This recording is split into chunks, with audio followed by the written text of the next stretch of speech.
Good morning, everyone. Lots going on. As usual, I like memes, I like stickers, I like graffiti. I think memes are modern graffiti, but here's some old school graffiti. This one is spotted in Toronto, says Millhouse Van Houten. Oh, Millhouse.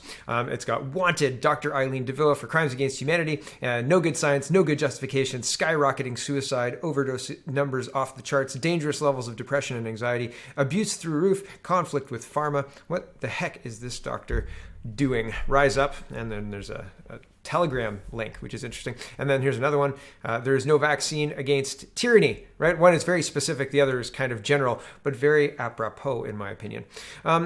Here is R. Gray, and he says, why isn't the news letting you know that Ontario increased the cycles in the PCR test? That was on February 16th, right?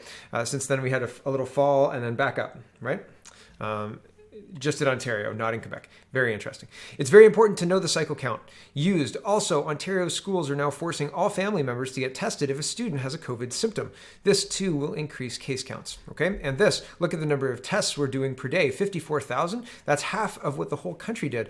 This is mind-boggling. To get 1,000 cases, if you didn't see this yet, you never will, at hashtag end the lockdown. I don't have the link here, but you can see it in the top of the table that's jumped up here, and it's got new cases, new deaths, and tests performed in Canada. 113,000 tests in BC, 9,100 tests in Alberta, 10,000 tests in Saskatchewan, 2,000 tests, Manitoba less than 2,000, 1,900 tests, Ontario 54,000 tests, Quebec 29,000 tests, Newfoundland and Labrador 1,700 tests, New Brunswick 863 tests, Nova Scotia 2,382 tests. That's quite a lot, eh? Isn't that interesting?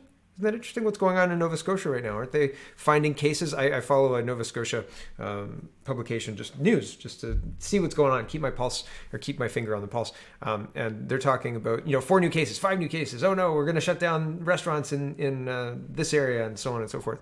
Seems very similar to the dance that we're doing in Ontario. I don't think this has anything to do with the numbers, right? Like the cases. If you stop testing, I think this whole thing goes away. The hospitalization numbers are not something that is through the roof, off the charts, or anything like that. They've in fact made the reporting dashboards, they've neutered them, because it used to be you could drill down per, within the health unit per county, like City of Guelph, Dufferin County, Wellington County, in my health unit. And then they removed the number because it was so low. Now the only place you can get the number of hospitalizations is on the overview chart, and they stopped updating that every day. The last time they updated it was on the 8th, and it's the 12th today. So isn't that interesting? I think that's notable, right? Like, people are telling us this is an emergency. We need to act. All of the data is telling us that it's an emergency. We need to shut you down. But data doesn't back that up, as far as I can tell, right? And if they've got other data that is saying that, then my goodness, they should share it. But at this point in time, everything I can read tells me that this is a lot of testing for not that many new cases. And it seems like a lot of smoke and no fire. No, there's a saying, and I just think that whatever that saying is, it applies. Roman Babber says, I cited the StatsCan report regarding excess mortality from COVID versus excess mortality from other causes and asked Minister Elliott to save lives by ending the lockdown. She didn't intend to, but admitted that Ontario has postponed 227,000 surgeries. The human toll is incalculable. It is incalculable. Imagine shutting everything down instead of dealing with the cross-section of health issues that you have. In order to deal with one disease, one vector, one thing, that's it. That's all we can be sick with. And I think that it's really, it's very interesting to see that we're so far behind, and we're saying to keep you healthy, this is what we have to continue to do, because it's clearly not keeping people healthy. It's not helping. Here's Roman Babber to drive that point home. Thank you, Speaker. My question is to the Minister of Health. Yesterday, Statistics Canada released a report which begins, quote, beyond deaths attributed to COVID itself, the pandemic could also have indirect consequences that increase or decrease the number of deaths as a result of various factors, including delayed medical procedures or increased substance use.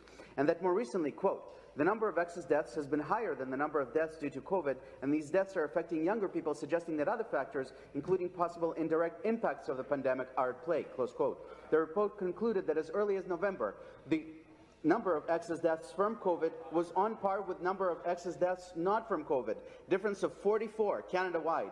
Looking at the trend and the harsh lockdown commenced in December, it cannot be disputed that more people are dying from excess deaths that aren't COVID than deaths caused by or with COVID.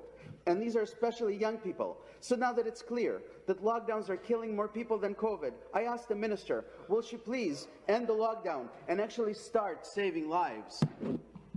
Minister of Health. Thank you. Well, first of all, as the member may know, there's been over 6,000, actually over 7,000 people in Ontario who have died from COVID. Every death is a loss to many, many families. And every death that is not because of COVID is also a great loss to those families.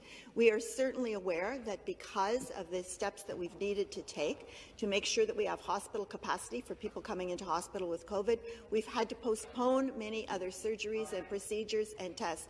We are at about 227,000 right now. As a matter of fact, this is something that I am very concerned about, and we are taking steps to make sure that we can deal with those surgical volumes that have had to be delayed in those procedures. We have invested up to $283 million to support additional priority surgeries, including cancer. Sorry, microphone there. So and now onto the stump speech to what they're doing to address it, or what they have done, the money they've spent. But fundamentally, what Mr. Baber was saying is the lockdowns led to this excess death that was not from COVID. And I mean, you can look at just drug deaths in Guelph. Just to use Guelph as an example, it's not perfect. It's just where I live. So using Guelph as an example, we had 15 overdose deaths in 2020. And I think that we ended 2020 with less COVID deaths, but I could be wrong. We may have gotten a couple of COVID deaths right at the end there that put it above the overdose deaths in Guelph. But if you just look at the overdose deaths and say, okay, well, COVID killed more than that. But if you look at the overdose deaths plus the missed cancer screenings plus delayed surgeries, is that impactful? Is that maybe something that has caused harm?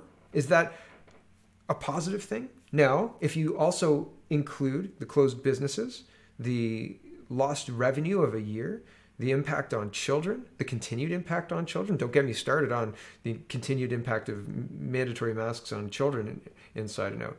They've lost all their rights. I mean, it's just unbelievable what we're doing. Not like the fascist Nazis didn't do this, okay?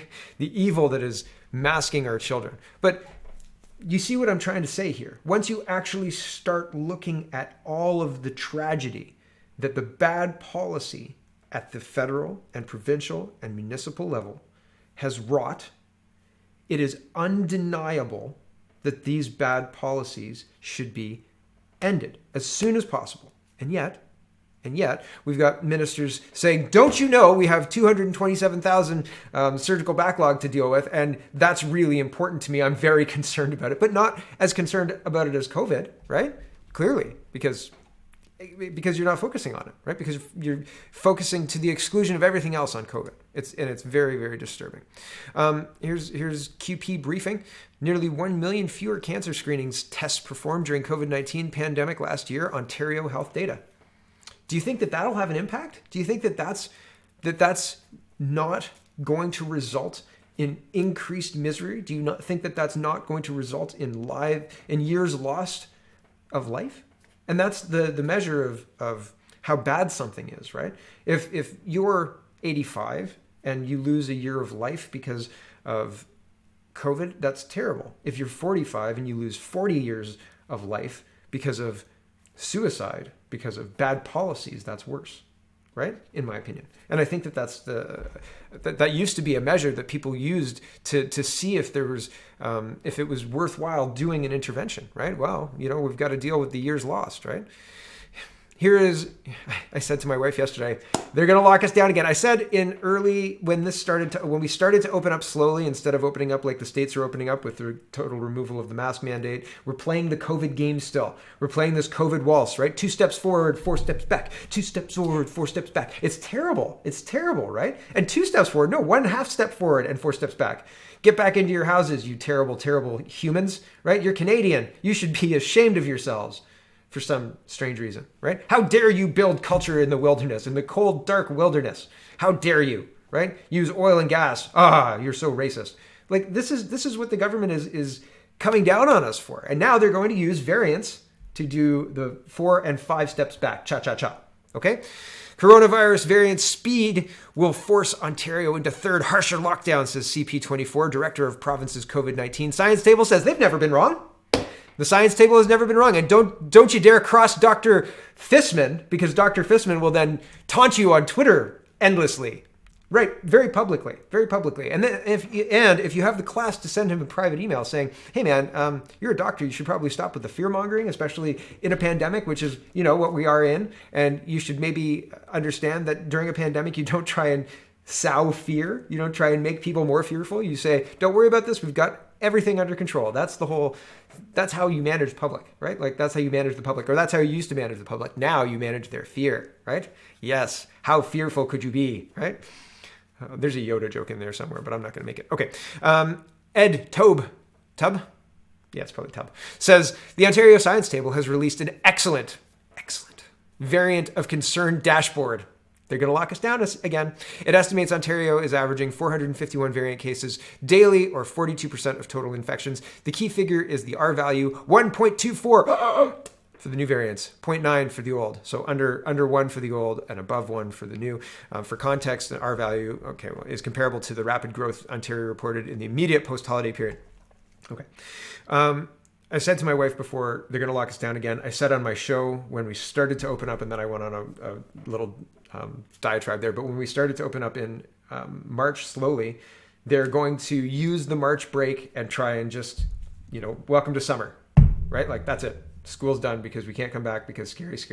Because the unions, I think, in my opinion, are using the kids as negotiation pieces. But there's, as far as I've seen, very little evidence for kid to kid. All of that kind of stuff is not happening as far as I've seen. But the unions are screaming bloody murder. And it's very interesting, right? And all of these learned people are saying, here's the new Ontario dashboard of the variants of concern. Be afraid. I wonder what the traffic's like on that. I wonder, they say that people are signing up for the vaccines. We're going to get to the vaccines in a minute. But they say they're signing up for the vaccines quite a lot. I'm shocked at the people's willingness to take the vaccine. And I've seen reports that they're threatening nurses and doctors with the removal of their licenses or removal of their affiliation with the professional organization. So like if in order to work in a hospital in Ontario, you have to be part of the nurses organization. If they pull your license from the nurses organization, you can't work in the hospital. That's not exact. That's like my understanding of it. If you want to work in a school board as a child and youth worker, you have to be a member in good standing of the child and youth worker organization. And if they say you're not a member in good standing, then you could lose your employment with the school board, right? So that's the same thing with the nurses. They're threatening their job directly to get compliance with this, which is you can't do that. You can't use coercion. Anyway, cell phone data obtained by the Toronto Star is revealing that people are leaving the lockdown areas to vacation. Now, my question is, why is the Toronto Star accessing cell phone data, right? And I don't care if it's like sanitized cell phone data. It doesn't matter if like they don't know that it's my cell phone necessarily, but they're making assumptions. And just like the poop surveillance in cities, they're using this data to punish the citizens en masse, like group punishment. Like you left this area, and because you left this area, now the lockdown is going to continue. And we know that you did this, and you know that you did this because the anonymous cell phone data says that you did this. Right? Back to my Canadians, you're so guilty, right? You're so guilty and you're so awful. Thanks all levels of the government. They're spying on you with this, which is, we knew, Amazing Polly, right? Thank you. They're spying on you with this. They're spying on everyone with this, right? And not at the micro level, maybe not, who knows? But at the macro level, this is, what other conclusion can you draw, right? What other conclusion? We'll use this data, and now the lockdown continues. This made me laugh. This is, you have to pick one thing. You can't solve everything. And like Jagmeet Singh's tweet with the sharp end of the spear, right? The steel-tipped bullet or whatever, the steel-tipped, whatever, the armor-piercing bullet of women need equality. And along with the women's equality, we need social justice and environmental justice and racial equity and all of this stuff. He just jams it all in there. Listen to this. This is 660 News in Calgary, okay? A newly published report from the Royal Society of Canada says that if we want to contain future outbreaks and achieve greater health equity in the future, we must address issues of racism and colonialism in order to build a truly COVID-19 resilient society. What? It's funny, except it's not funny, right? Like, it's funny, but this is not funny. It's like really scary and very, very scary. Look at the responses. Like there are some responses that are, I mean, like people have been saying word salad. Greg says, how you managed to put those words into a sentence together is beyond me. You may as well have said that plastic swans are responsible for COVID. You people are absolute clowns. Yeah, it's a nonsensical string of words that means nothing. A COVID-19 resilient society needs to be anti-colonial and, oh man, health equity. Just, you know, what else can we jam in there? Let's get racial equity in there too. Unbelievable. Unbelievable. This came out yesterday, and I talked about it. I think I talked about it a few days ago without going into too much detail. But this is the kind of stuff that underlines just how wasteful this is. So they're using COVID-19 to grease the wheels for spending. They're going to spend, Ontario is going to spend $255 million to address COVID-19 outbreaks in homeless shelters. And what does that look like? Of the roughly 20,000 people who used Toronto's homeless shelter system over the past year, 981 have contracted the virus and 7 have died with COVID-19. So we're going to spend $255 million. To date, 79 people in 12 centers linked to the shelter system have tested positive for COVID-19 variant of concern, including 2 cases of the variant originally found in the UK. They're using the variants to close us down again. See earlier reasoning here. But this is the kind of stuff. $255 million to mitigate this kind of low transmission. To me, first, what is the rate of illness in the last 5 years? Flu, what's the other one? Starts with a P, pneumonia, right? Flu, pneumonia. How many instances over the last 5 years every year? Is it 7 people die in the shelter system? More or less? More by how many more? Usually 12, usually 17, usually 2, usually 3. Did we have a 100% increase in 2020? Is it exactly the same as it usually is? How many people are typically dealt with in the shelter system that died in the shelter system? And of the 7, like, what were the circumstances? What is it, a usual type of situation where somebody came in who was presenting with like mild symptoms and then went to the hospital? Or like, I'd love to understand the finer points of this. But ultimately, is 7 people in a system with 20,000 people accessing worth $255 million? I can't imagine that being so, especially when we are looking at the shelter system in Toronto, and 40% of it is people who are new to the country, and I think 50% of it are people that are new to Toronto within the last year. And it's not necessarily saying something that is negative about those people who are new to Toronto, but if Toronto, the taxpayers of Toronto, are funding these shelter systems, they're not being funded for people who don't live in Toronto. They're being funded for the citizens of Toronto to pick them up if they fall, not citizens of the world to flee to have a hotel room given to them because COVID. Like, it just doesn't make sense to me. It seems like mismanagement. It seems like using the COVID excuse to get the money, right? Anthony Fury says, what is Ontario actually trying to accomplish now with its COVID-19 response? What's the objective? What's the game plan? My latest column. Goalposts have shifted, always. But to what? What is What is it that Ontario is actually trying to accomplish now with its COVID-19 response? What's the objective? What's the game plan? None of those questions were answered at Thursday's news conference featuring Chief Medical Officer Dr. David Williams and Science Table Head Dr. Dalla Lana School of Public Health Professor Steiny Brown. Last year, things were a lot clearer. Flatten the curve, we knew what that meant. And take a look at the charts showing Ontario's massive drop in cases. We accomplished it. Protect the hospitals from overwhelming. Again, mission accomplished. How about this one? No more tragedies at long-term care facilities, another check mark. Vaccination in long-term care has paid off, reads the new Science Table report. As LTC residents are near 100% vaccinated, there have been a few days recently where the numbers of new cases and deaths in those facilities have been zero.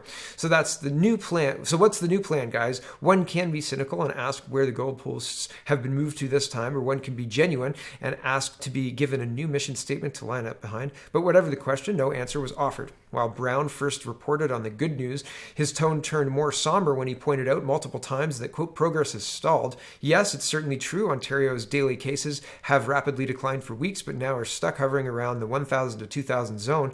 And what of it? As Williams and Brown noted in response to questions from media, now that more and more high-risk persons are being vaccinated by the day, the ratio of serious outcomes to daily cases is expected to get less severe as time goes on. So is the new objective then to just get to zero cases? It better not be, because every infectious disease expert will tell you that this is an endemic illness and it's here to stay in one form or another. It should not go unnoticed that while the news conference was going on, Ontario was enjoying its warmest and most beautiful day of the year so far, and yet the patios in Toronto and Peel were not allowed to be open and Sudbury just learned their ones were being shuttered as they're now pushed back into lockdown. Cases may have plateaued, but the vaccination effort has ramped up. Doesn't that then even out into being a positive? Yet it feels like Ontario's attitude toward restrictions is regressing. One reporter from other media even pressed Williams not once but twice on whether or not regions could be pushed not back into grey lockdown but back into the stay-at-home order. It's almost like there are people out there who want Ontario to be kept locked down. Meanwhile, there are stories every day about how health officials and politicians south of the border reopening their society even more. New York has now announced that their arts and entertainment venues will be allowed to open in a couple of weeks at 33% capacity, and Connecticut is eliminating capacity rules altogether next week. The momentum in the United States is clearly propelling them to find reasons to reopen, whereas the momentum here in Ontario, where Toronto and Peel is the most lockdown jurisdiction in North America, is all about finding excuses to keep things closed. Hope you enjoyed your warm Tuesday reprieve, because it sure looks like it's about to get colder in Ontario. And yeah, interesting. Here's Kelly Brown. He says, short thread with clear and specific questions for the Ontario Health and Public Health Ontario regarding variants of concern and the related screening process in Ontario. Questions summarized on the items identified in this reply thread with an OST member. So here it is. One of two. 129,000 cases in Ontario since January 1st, 2021. As of March 7th, 28,000 were sent for mutation screening, 4,911. Of those were positive for the variant of concern. Step 2. As of today, there are 6,513 cases detected with the 501Y mutation, but only 1,025 have been fully gene sequenced and confirmed. There's a table graph that illustrates this. To date, how many positive cases have been submitted for gene sequencing, and with results known? 2, how many of these results were either negative for one of the 3 variants of concern or inconclusive? Specific questions: why are only 10% of N501Y mutation cases sent for gene sequencing? You note below that gene sequencing can take up to a week. Why does the lag appear to be more than a week? Graphs next week. And here's some graphs to back that up. Sorry, I gotta get the rest of the thread. Okay, so I was following the thread to the end, and the genesis of this thread and a little bit more clear interpretation of this is basically Ontario Public Health yesterday, March 10th, changed their presentation on variants of concern data. Previously presented as seen on left, now on right, obfuscates the confirmed versus screened and has only been 20% ratio year to date, and uses unconfirmed data to paint a scarier picture. And then Kelly Brown, the guy whose thread I was reading before, engages with this. He says, yeah, I also noted that I don't believe we know the following 3 items noted in this tweet yet. And he lays out what I just read. And then TY says, indeed, I don't doubt that variants of concern is a real thing, but if it's truly the primary driver of worry around a third wave, then where is the data to support that? From everything I can find, it's just not there. What is EP Davila seeing that we don't see? And Fissman weighs in. He says the 2 graphs show different things. The one on the right shows all strains flagged as potential variants but not yet characterized. It takes time to either retest for mutations of concern or fully sequence.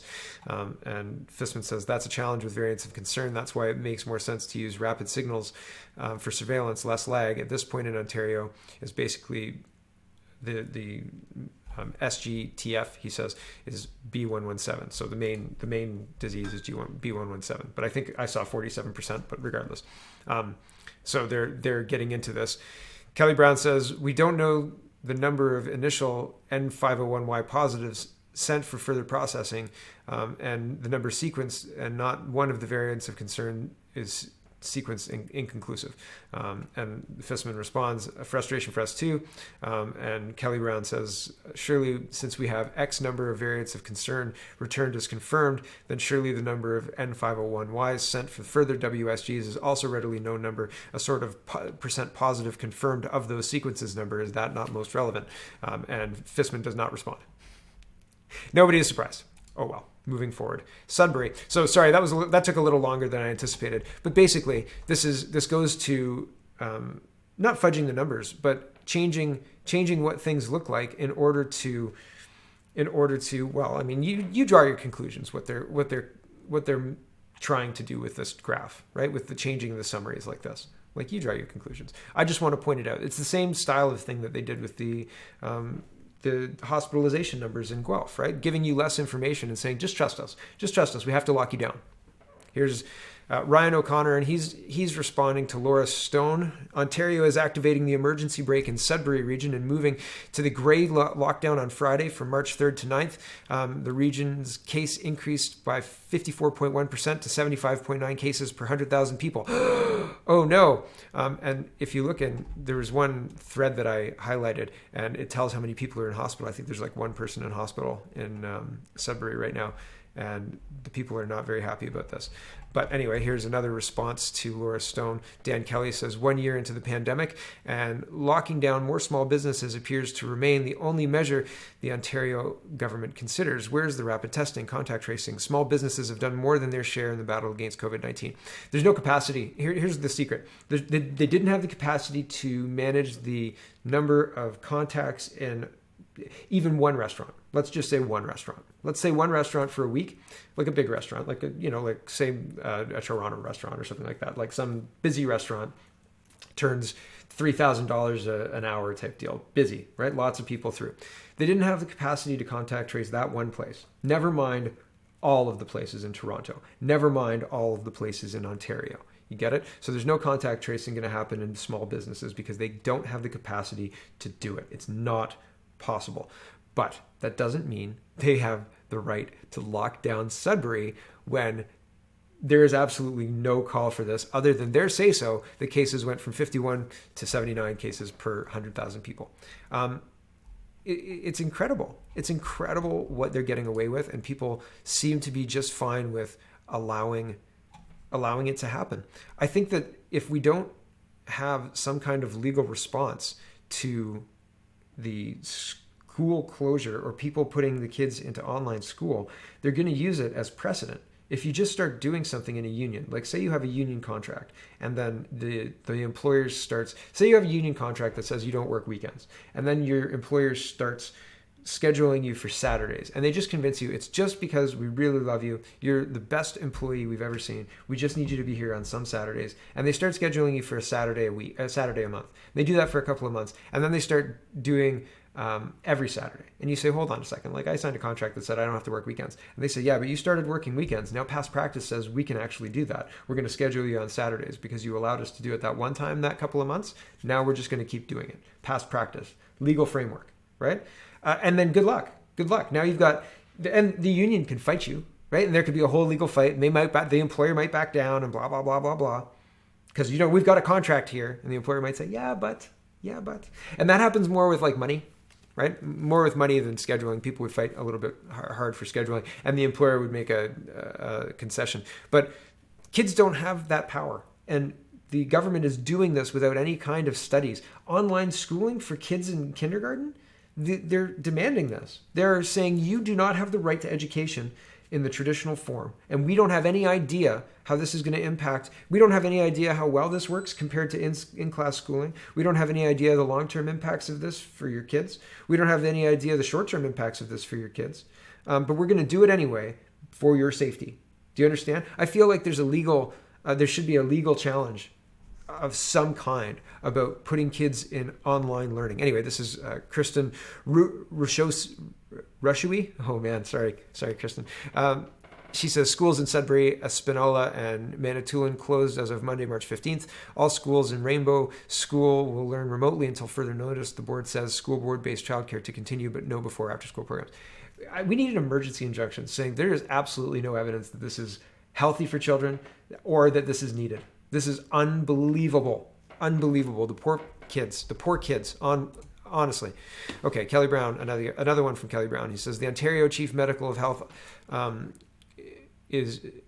Officer of Health is using the emergency brake to lock down Sudbury. It's very troubling because it's happening despite the widespread people power harnessed just this week by a courageous MPP. Roman Baber had 120 businesses demanding the MPP, mayor, and councillors to move Sudbury out of the red. Cases are rising due to Fleecy's asymptomatic testing in schools. Only one patient in district hospitals. Support Sudbury's small business. So the numbers don't matter. The numbers don't matter. They don't care that the hospitals aren't overwhelmed. They don't care about anything other than using their dictatorial power and shutting down small businesses and restaurants and kids. Awful. What is the goal? What are they going to accomplish? We have to get those case numbers down per 100,000. We don't know why they rose in the first place. We don't have any reason to suspect that they have any impact on hospitalizations. They don't. You can look at my everyday picture of the Upper Grand or the Wellington Dufferin Health District, and you can see the cases going up and down, crazy, and the hospitalizations are very, very, very stable, very stable. So the data doesn't matter, and so we need to fight this. We need to fight this as best we can. Oklahoma Governor Kevin Stitt has lifted all capacity restrictions and removed the mask mandate. So Oklahoma's opening. Here's New York to end COVID travel quarantine requirement beginning April 1st. Yeehaw, going to New York. Randy Hiller says it's not all opening across the world though. Here's Wales. Mark Drakeford says Wales will not be back to normal in 2021 and another COVID wave is inevitable. Right? So there are places that are opening, but there are places that are not. And Randy Hillier says it ought to be obvious by now until people begin to act and think rationally. Western liberal democracy is dead.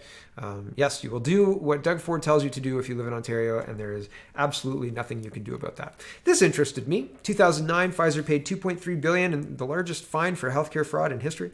2011, Pfizer paid $75 million for experimenting on Nigerian children without parental consent. 2020, Pfizer granted indemnity for its new mRNA vaccine. 2021, Pfizer sponsoring a Combating Mistrust in Science special. Right. Here is the $2.3 billion to settle the marketing case, New York Times. Okay, so Pfizer's paying $2.3 billion. The pharmaceutical giant Pfizer agreed to pay $2.3 billion to settle civil and criminal allegations that it illegally marketed its painkiller Bextra, which is being withdrawn. It was the largest healthcare fraud settlement and the largest criminal fine of any kind ever. Although the investigation began and largely ended during the Bush administration, top Obama administration officials held a news conference Wednesday to celebrate the settlement, thank each other for resolving it, and promise more crackdowns on health fraud. Oh, 2021 says, hold my beer. Right, here's, so this was 2009. Yay, we've held the health cartels responsible, right? We've held them accountable. They'll never do this again. This article is from 2011. Pfizer pays out to Nigerian families of meningitis drug trial victims. Pfizer pays compensation to families of 4 children after 15-year legal battle over a controversial drug trial in state of Kano.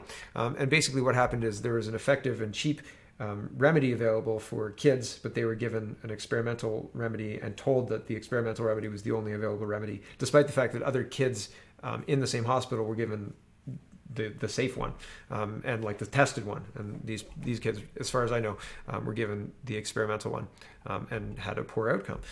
So Pfizer finally paid out. Again, this is from 2011, right? But does it seem like they learned their lesson? I don't know. You can't sue Pfizer or Moderna if you have severe COVID vaccine side effects. The government likely won't compensate you for damages either. And if you call your insurance company and ask them if you're covered, well, you ask them. You call them and ask them. Let me know in the comments what they say. I'm interested. I was going to call Manulife, but I saw some people already post that Manulife has said that they won't be covering any adverse reactions from the COVID vaccines. Now, I don't know if that includes all COVID vaccines, the Johnson & Johnson, AstraZeneca, Moderna, or Pfizer. I don't know. I don't know if that covers, if that's only talking about 2 of them. I'm not sure which one. So that's why I say call in. I may have to call in and see. Not that I really plan on getting the vaccine. I don't think I do. But if I did, I would be very interested to see if there was an adverse reaction. Not because I'm necessarily worried about it specifically, but I know that through my knowledge of history that adverse reactions happen to vaccines. And if you have insurance, making sure that it would pay out would be a smart thing to do, right? And if you can't sue Pfizer if you have an adverse reaction, you better hope that you have money to take care of you if there is an adverse reaction and you live through it, right?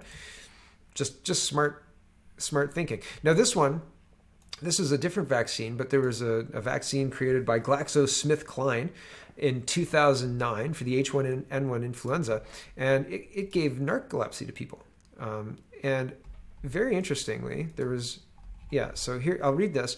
These numbers are going to come up again very shortly because we're going to talk about the AstraZeneca vaccine in just a minute. But first, The Guardian, and this is 4 years old, this is from 2017, minister loses fight to stop payouts over swine flu jab narcolepsy cases. Dozens of children who developed sleep disorders after getting vaccine could get compensation after high court ruling. Dozens of British children who developed narcolepsy, dozens, okay? 12. 24, 36, okay?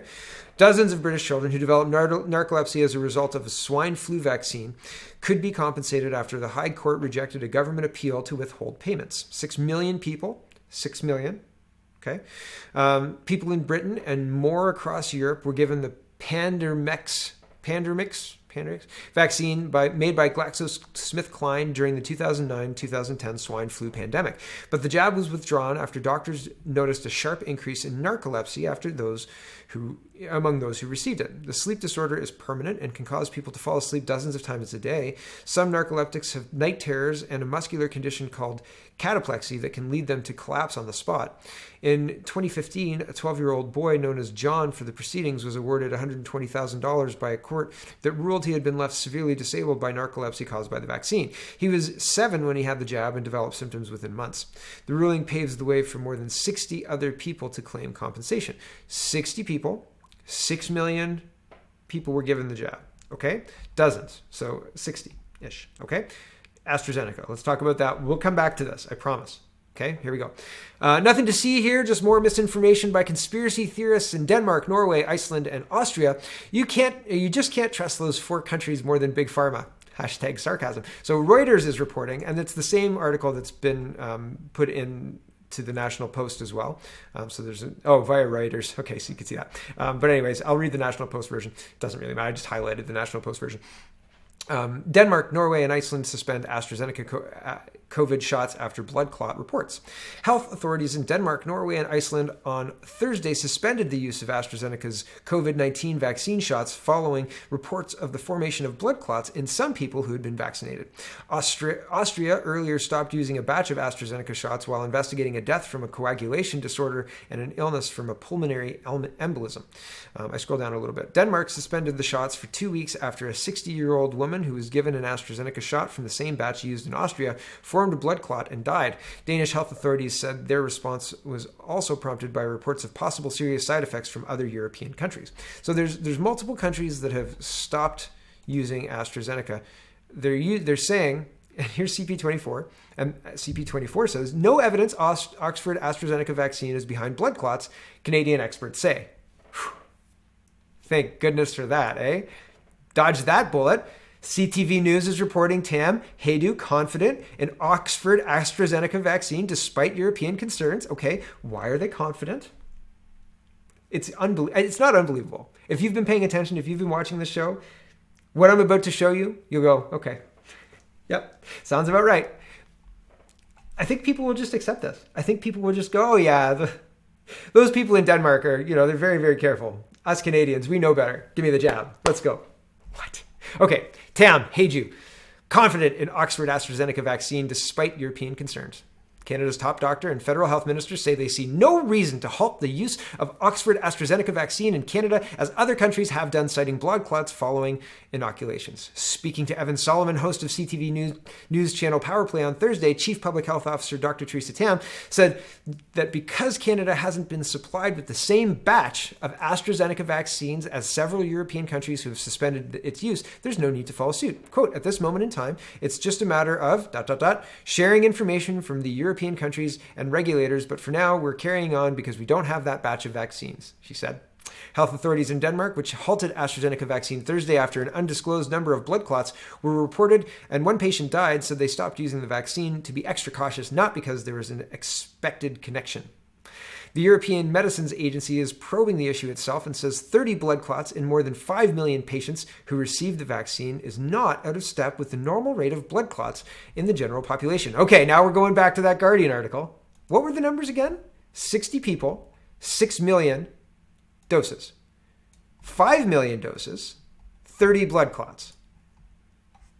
Is that totally acceptable? Totally acceptable. How many of the 30 blood clots died? How many of the 30 blood clots have a very adverse reaction? Shouldn't we explore that a little bit? Right? And if it was narcolepsy, would they stop it? Or would they say, narcolepsy is very, very mild and it's not such a big deal. Don't look up the 2009 thing. I don't get it. Okay, back to the article. Norway, Iceland, and others have followed suit and suspended development of the AstraZeneca vaccine. Quote, what the Europeans are telling us is that it's not occurring at any unexpected rate above the usual instance for these clotting events. They're not seeing it as an increase above what's normally expected in a population, says Tam. Okay. But what about this? Was this expected? Were they like, oh yeah, okay, but because it's narcolepsy, we got to stop that because that's terrible. We don't want to give people narcolepsy. But blood clots, that's hard to say. But blood clots, that's fine. That's expected. That's not worth stopping anything, right? Right? Let's just keep going. Let's just close our eyes and keep going. Okay, this one is a little uncomfortable, like the back of a Volkswagen Beetle. Okay. COVID-19 patient dies after rare 3-hour erection in hospital. I'm showing this to you because of the blood clotting. But it's kind of funny. Okay? Experts... Okay, hold on. I needed to give context. I couldn't just jump right in with it. So a little bit of context. There's only one part that I find funny. And the rest is tragic. But you can't blame COVID. I don't think you can blame COVID for this. But again, blood clots. I don't see any evidence that he's had any vaccines. So I don't know about vaccines. I don't know about blaming COVID for this. Here we go. Okay. Doctors say a 69-year-old man died of COVID-19 last year after exhibiting a bizarre and extremely rare side effect of the disease, which they describe as a 3-hour erection. The U.S. patient was suffering from priapism. Sorry if I got that wrong. Priapism? Which involves a persistent erection that outlasts or has nothing to do with sexual stimulation, according to the case report published in the January edition of the American Journal of Emergency Medicine. According to the case report, the patient had a history of obesity, was suffering from a prolonged cough, congestion, anorexia, weakness, and shortness of breath when he went into the emergency room in Miami Valley Hospital. Those are 5 conditions, those are 5 each on their own serious things, okay? And he went into the emergency room in Miami Valley, Dayton, Ohio last year. He tested positive for COVID-19, remained in hospital for several days, during which his health continued to decline. He was eventually sedated, that's interesting, intubated, placed on a ventilator, and moved into a prone position to make him more comfortable. Nursing noticed an erection on the afternoon after he was repositioned. Doctors wrote that in the case study. Healthcare workers tried to help by placing ice packs around the man's penis, but it stayed erect for 3 hours. Experts took a look at the man and ran ultrasound scans. They ultimately determined that he was suffering from an ischemic priapism, sorry if I got that wrong, an urgent and potentially dangerous condition during which blood cannot leave the penis. The condition was likely triggered by a blood clot caused by COVID-19, according to the case report. Again, how did they come to that conclusion? Doctors gave the man medication to help with his blood flow, then used needles to drain some of the blood and provide his penis with a bit of relief. His erection lasted a total of 3 hours by the time they managed to tame it. Just the use of tame it. Like the idea of taming an erection made me laugh. Okay. Hold on, I'm just taming something in here. Okay, anyway, the patient was placed on an IV drip after the episode, according to the case report, but his condition continued to worsen. He suffered a prolonged course of acute respiratory distress syndrome, was moved to intensive care, and ultimately died. I have so many questions. I have so many questions. And not least of which is the conclusion that, like, just because you get a COVID-19 positive test does not mean that that is what caused your prolonged erection, nor does it mean that that's what killed you. I would love to see how they got to that conclusion, because the news article just reads like, it reads like this is the conclusion. COVID-19 gave this man a 3-hour-long erection and then killed him. That's the conclusion that people are going to draw from this. And I just think that that's not right. I think that that's a big failure for our media. I think that that's a big failure for, and even picking the story up, like this is from last year. Like why fearmonger like this? It just seems wrong. And taming the erection? Oh boy, whoa, okay. Okay, anyway, moving on. Here, Doug Ford, they're going to make Doug Ford apologize for this. They're going to make Doug Ford apologize for this. This was like 20 minutes of like, here's a tweet, and then I thought, oh, this is going to be good. And then the next tweet, and then the third tweet. So here we go. First tweet. Could you hear Andrew Horvath and Steve Del Duca if a Conservative MP had done this? Breaking.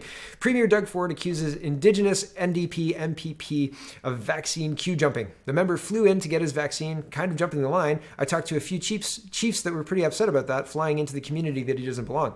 And then the response, because he was an NDP guy, MPP Mamakwa, sorry if I got that wrong, said that it was community elders who invited him to take the vaccine to help combat vaccine hesitancy among Indigenous residents in Ontario. Oh, I actually have that queued up. Uh-oh, Doug Ford. Uh-oh, they're coming for you, right? Opposition leaders demand Ford apologize for saying NDP legislator jumped vax line.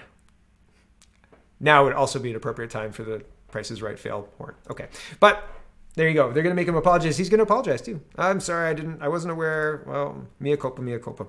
He'll apologize. He won't apologize for the loss of our civil liberties. He won't say that, hey, that vax thing is kind of concerning. Hey, that's a little weird, isn't it? Isn't that strange?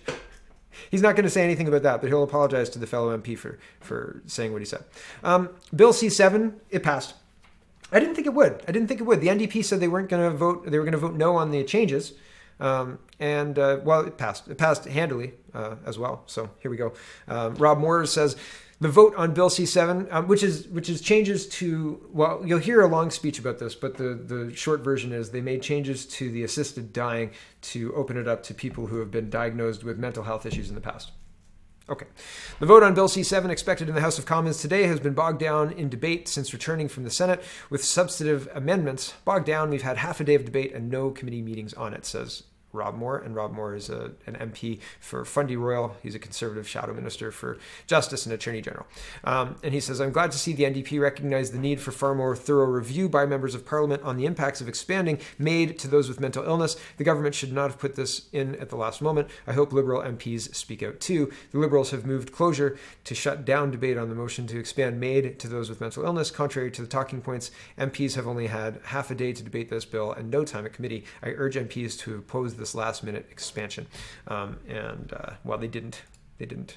Here's an impassioned plea from Mark Strahl, and he says, I believe that there will be a time when future parliamentarians will stand up and apologize for what is about to happen later today when the Liberal government votes to make it easier for people with mental illness and disability to take their own lives. It is a tragedy. Matter that we will ever consider.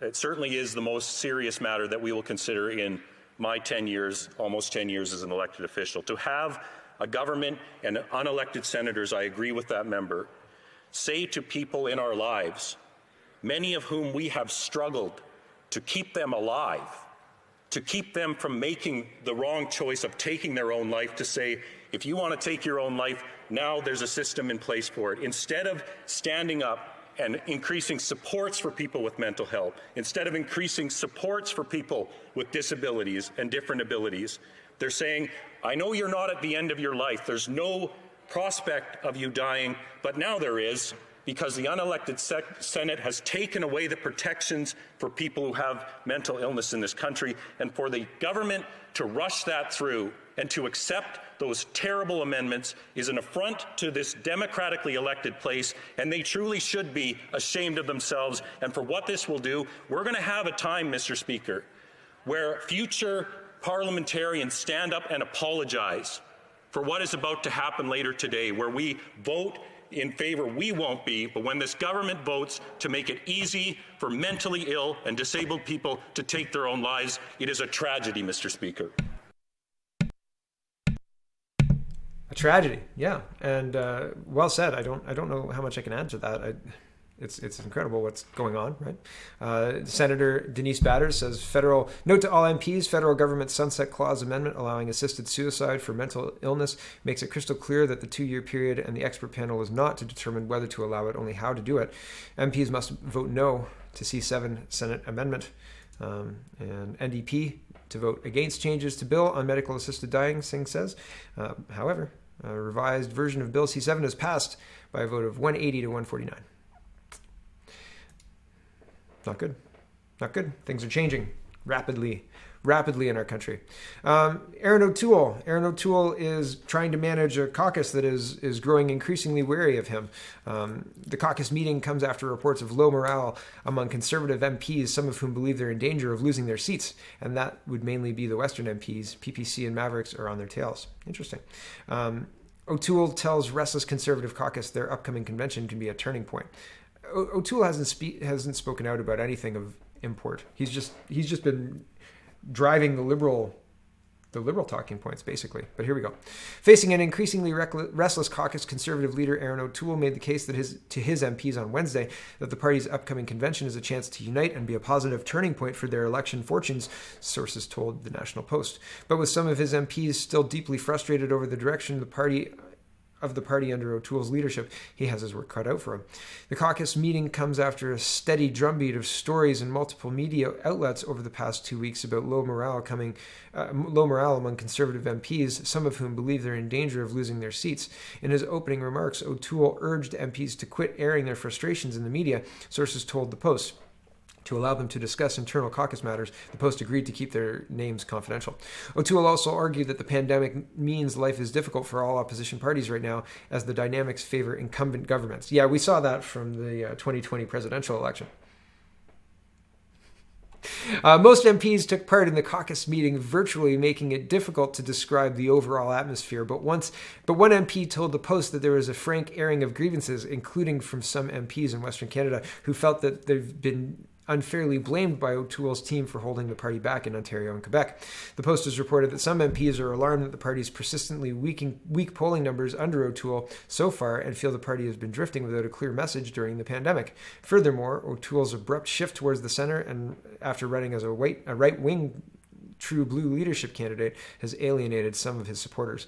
That dispute remains largely unresolved as the party heads into next week's policy convention, running from March 18th to 20th, where O'Toole will give a keynote speech on Friday to roughly 4,000 registered delegates and then do a question and answer session with the delegates the next day. Ooh, fancy, right? Fancy. I think it's going to fall flat worse than Scheer's conference fell flat. Like Bernier was the news story of that weekend. I forgot that the convention was even happening. But we'll see. We'll see. Do I think that O'Toole is going to rescue his Conservative Party? Nope. The only reason he might rescue it a little bit is to keep them together through the next election so they can lose badly, because I'm sorry, but they're going to lose badly. And I'm not convinced that the election is as free and open as we'd like it to be, and that PPC will be allowed to win any seats. I'm just not convinced. Yeah. And I do mean allowed to win any seats. That's what I mean. I don't mean won't win any seats because they're not popular or anything like that. I think their popularity is just fine for a political party where they're at, et cetera, et cetera. But I think that it's unlikely that they just like just like that 2020 election in the United States, right? Just like that. That's the short version of that. Last story for today. I know I'm long. Kielburgers will appear before Commons Committee Monday. It's funny. Last week they were saying no way, or earlier this week the lawyer sent a message saying we're not going to be showing up even if you summon us. We're not going to be replying to a parliamentary summons. Not happening. Now it's happening. Now they'll be there. We'll be there. And there weren't any. I don't think there were any kind of concessions by the Parliament. They were like, yeah, you can have your lawyers there. Like, sure. Like last time, right? Fine, no problem. But anyway, here it is. Capping an extraordinary exchange of demands and counter demands, a lawyer for We Charity's co-founders agreed late Thursday that Craig and Mark Kielburger will appear Monday before the House of Commons Ethics Committee. As long as he can intervene when necessary to provide advice to our clients, lawyer William McDowell wrote in a letter to the committee chair, Conservative MP Chris Walkerton. Sorry if I got that wrong. As you can appreciate, counsel must be permitted to protect clients' rights in this way rather than to be relegated to a purely ornamental role, he wrote. The brothers suggested that he may not accept a summons to appear at the committee Monday unless a list of conditions were met. That's not what they said. What they said is we won't be coming at all, period. Anyway, regardless. Those demands came after the pair first accepted the summons issued unanimously by committee members earlier this week, which followed the Kielburgers' initial refusal to testify in response to a gentler invitation. In a letter the day before, McDowell wrote that police could draw on information gleaned in the meeting, even though it falls under parliamentary privilege. Quote, while it may be true in a limited sense that parliamentary privilege ensures that anything said in Parliament cannot be used in any other proceedings, you will appreciate that law enforcement agencies and others are free to use the information disclosed in committee hearings, McDowell wrote to Walkerton in a letter posed by a We Charity Twitter account Wednesday evening. NDP ethics critic Charlie Angus had asked the RCMP and Canada Revenue Agency to investigate the Toronto-based organization's operations. McDowell demanded that We's lawyers be able to appear on camera in the virtual hearing, make an opening statement, and intervene to object to questions to put to the Kielburgers during testimony. The Ethics Committee had already agreed to the brothers' request that their lawyers be present and to push back the hearing to Monday from Friday to give them more prep time. To be clear, it is not my intention to provide substantive answers to the questions, but rather to intervene as necessary to protect our clients' rights, McDowell's earlier letter said. I'm not really sure what's behind these theatrics from the Kielburger brothers, Angus said in an interview before their conditional promise to appear landed Thursday evening. The issue is there is an outstanding legal summons compelling them to testify. That's an extraordinary step that we've had to take in order to get answers. There's almost no precedent in history of Parliament for someone refusing a legal summons, and the heads of Canadian charities doing that would be certainly dramatic. In that situation, the case would go to the House of Commons, which could order witnesses to appear. Witnesses who still refuse could be declared guilty of contempt. My advice to them is just calm down, take a deep breath, show up, and answer the questions and do the right thing, Angus said. I feel like they've got that advice before in the past, and it's fallen on deaf ears then. So anyway, very interesting stuff happening in our country, very interesting stuff happening in Sudbury and with AstraZeneca and with the vaccines and with all sorts of other stuff. Here's some show news, I suppose. I got another warning on YouTube or a strike. I'm not sure which one, but it was from a show previous to the show that I got a strike for before. So I got a strike for the Christmas Day show, but the show number, and which was like, let's say it was 451 or something like that. I don't know what it was. But the show number that I got a strike for today was before that show, like before the Christmas show. So how could I possibly learn my lesson by going back in time? Like, oh, you terrible person, Mark P. Like, shame on me, right? It's ridiculous. It's ridiculous. So it may be sooner than later that you'll have to find me at CanadaPoly.com. Who knows? I'm going to keep posting on here until they totally kick me off. I haven't had a 7-day ban or anything like that, as far as I know. But we'll see. We'll see. So thanks for watching, everybody. Check out CanadaPoly.com. Check out CanadaReport.co. Check out SpeakingMoistly.co. And have a wonderful, wonderful day. It's the weekend. It's Friday. Enjoy it. Okay.